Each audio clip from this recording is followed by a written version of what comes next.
What's up, y'all? Tonight I'm going to talk about the important idea of having a kill kit in your hunting bag. So if you're doing any sort of Western big game, Western backpacking hunting, this is absolutely essential. If you're doing any other type of hunting, maybe not, but still listen. It may be a good idea. It may be something that you want to learn from or something that you want to integrate. So growing up, I used to just kind of hunt in a box blind over a big food plot. Then you shoot a deer, drag it out of the field, throw it in the back of your truck, take it back to camp, skin it there. When I had a hunting lease in South Texas, kind of same thing. Throw it in the back of your truck, take it to camp, crank it up on the skinning rack, deal with it there. It was when I got into Western backpack style hunting that I had to be prepared to be able to clean and process an animal anywhere. Not just where I had a concrete pad and a place to hang it up and a hose to rinse off the blood and stuff like that. That's nice. That's a great convenience. But you don't need it. So I learned how to do all that in the field. And then I've kind of inherited that as I've hunted more and more of these like walk-in public land type sections.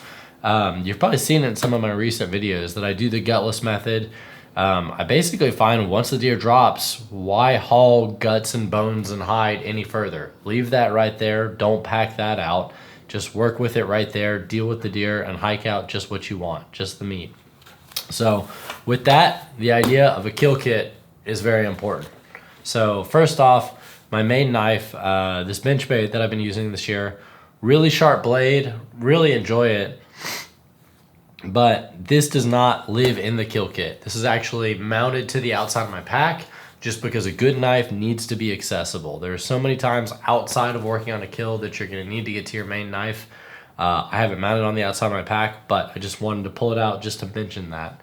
So the kill kit itself, it could be any sort of bag. This is just an old nylon stuff sack I had. I think I bought a bunch of GoPro Hero accessories. And this is just the bag that came with it. Professional accessory to be with you. Like say made in China without saying made in China. To be with you. But you could use just about any old stuff sack. So once I knock down the animal, I put my tag on it and I pull this out. And that way I don't have to be rummaging around in my pack thinking, oh, where did I leave this item? Where did I leave that other item? I have it all contained. And I'm not pushing past my snacks or my binoculars or my toilet paper. I'm just messing with the stuff I need to work on a kill. So with that, we'll open up the stuff sack. Probably the most obvious thing in here is a game bag. This is one of those non-stretchy, almost like a pillowcase, but a thinner mesh. It feels almost like a mosquito net sort of game bag. And this is huge. I don't really like this sort of game bag, but I have it in here for a reason. I use it almost like a tarp or a ground cloth. The very first thing I do is I'll take this and spread this out. So that way, once I start cutting meat, start working on everything, I can lay all the sections on here and let them start kind of cooling and airing out and drying out a little bit. Now, if it's really hot or really dusty or really buggy, I won't do that. I'll immediately start putting them in smaller bags. But if it's in the winter or if it's cold outside, not dusty, not buggy, I feel that just laying them out as you work on everything is going to help drop the temperature of everything even faster and is just really helpful to that process. And it gives you a good visual check to make sure, okay, I've got 2 shoulders, 2 hams, 2 back straps, 2 tenderloins, a heart, my trimmings pile. You make sure that you have everything and you're not leaving everything. So I'll use this. You can even use a tarp, a ground cloth, a really big pillowcase, an old bed sheet, whatever, just something to lay everything on is really helpful. So with that, I've also got some twine in here.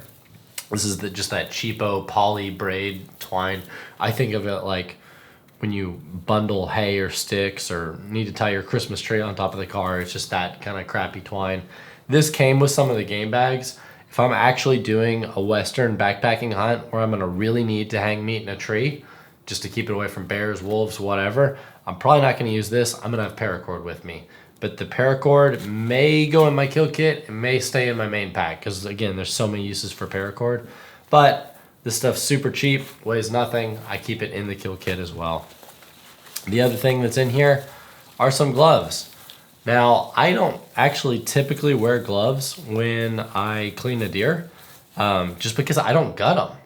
I do the gutless method, and so I don't feel, I'm getting blood on my hands, but I can wash off blood. I'm not getting like a lot of gutty contaminants, but I can't imagine a situation where I might want them. If it's a gut shot animal or a really nasty pig, or you find the animal too late, something like that, I get that scenario enough to keep these here. I also have 2 pairs in case you and a buddy are both working on an animal together. That way you're both covered. Whether you wear them or not, probably a good idea to have them. Then that brings me to my main game bags. So different type. These are the more stretchy, elasticy material, and these are just super cheap bags. I think they're Allen Co. But there's obviously Hunting Made Easy, Allen Co. There's so many bags that I'm pretty sure are the exact same bag, just different branding. But it's that stretchy, almost cheesecloth, almost like stocking material. These are the big ones that I think might be for elk. They're like probably 48 inches long, but I actually really like this size, and they're stretchy enough that I can usually put a whole ham, a back quarter from a deer and a front quarter from a deer in the same bag. I can't usually fit 2 back quarters, but I could fit 2 fronts or a front and a back. So with that, I'll have at least 3 of these on me. So you could do front and back quarter, and then another one for back straps, tenderloins, heart, neck, whatever else can go in that other one. I actually have 4 in here right now. I think that's just because I bought them in a set of 4. One of these is clean that I've never used, but that's okay. 3 is really what you need if you do it that way. If you want to put every quarter in its own bag, that's probably why they come with 4, but that's not going to work out for you because where do you put the back straps? Where do you put the tenderloins? So you're either going to need to combine stuff in some way or carry just tons of bags. So I like 3, but whatever. I also don't like using real big fancy game bags, name brand with, some colored stitching or seam. I like these because if I tear them up, no problem. I pay $10 and get a whole new set. But these will last me easily a full season, 4 or 5 kills.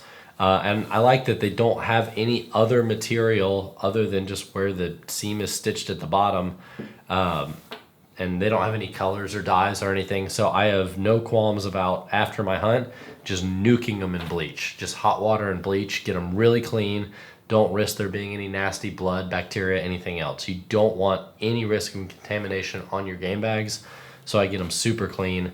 That's why I like these cheap, all white game bags that are easy to use.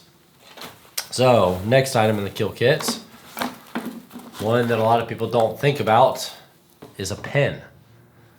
You may have a pen in your hunting bag, but I've forgotten one before. I know a lot of people who have forgotten one before. It's super easy to forget, but you're gonna have to fill out your tag, your permit. You're gonna have to write what county or the date that you killed the animal on. Usually the date, you just notch it out with your knife. But a lot of times you have to sign your tag, whatever. Really good idea to have a pen. Make sure to test the pen too, that it writes on whatever your tag is. Sometimes those tags are almost that plasticky, like Right in the Rain, Tyvek type of paper, and some pens don't like that. So test it out, make sure your pen will write on that, but keep a pen in your kill kit. Next one I think is a little bit more obvious, but super important. Zip ties. So this is how I actually put the tag on the animal. If it's a buck, I'll put that around the antler a lot of times with the tag. If it's a doe, usually I'll take my knife, make a little slit in the ear, and then just give it an earring. But zip ties can come in handy for so many things. I've also tagged animals with just a piece of wire, but that's also can get noisy in here. It can poke holes in things. It can rust. Zip ties are easier. And there have been so many times where just having zip ties, I've had an issue with my pack or something else. Having extra zip ties has been a great way to fix it in the field. And lastly, another very important item to have in your kill kit is a spare knife. And not just a spare knife, but one that's clean and sharp and ready to go. So this buck knife, man, I have I have cleaned so many deer with this. Deer and pigs and some axis and so many animals with this thing. It's a great knife. I really like the rubber handle, especially when your hands are covered in blood. It just helps you get a really good grip. I know so many people have cut themselves while cleaning an animal. Having that really sticky, rubbery grip seems to help a lot in that regard. This blade, I can get it incredibly sharp It's not the hardest steel, so because I can get it really sharp, it tends to also lose its edge fairly quickly. That's why I kind of went from this being my main knife to now it's my backup. This Benchmade holds an edge a little bit better, but I do love this skinning hook on this knife. I wish that this one actually had it, but for just a practical knife that you're pulling out and using for everything, you don't really need that. But for something that's totally focused on cleaning an animal, super helpful, especially for how I do it, gutless method, where you can just put that in the hide on the back. It's called a gut hook, but I don't ever use it anywhere near the guts. I use it on the back to open up the hide, and I'll use it on the legs to open up the hide. Super helpful.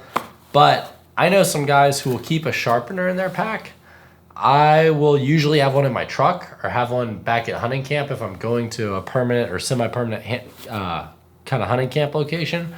But I don't carry one in my bag because for the same weight of carrying a little sharpener, you can pretty much carry another knife.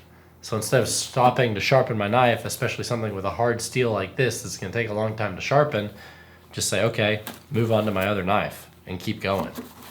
So I think that's really important, and that's kind of the core elements of my kill kit. So the knife, the twine, or like I said, paracord that you may have somewhere else in your pack. You may want to just throw some paracord in your kill kit. Right now, that's what I got.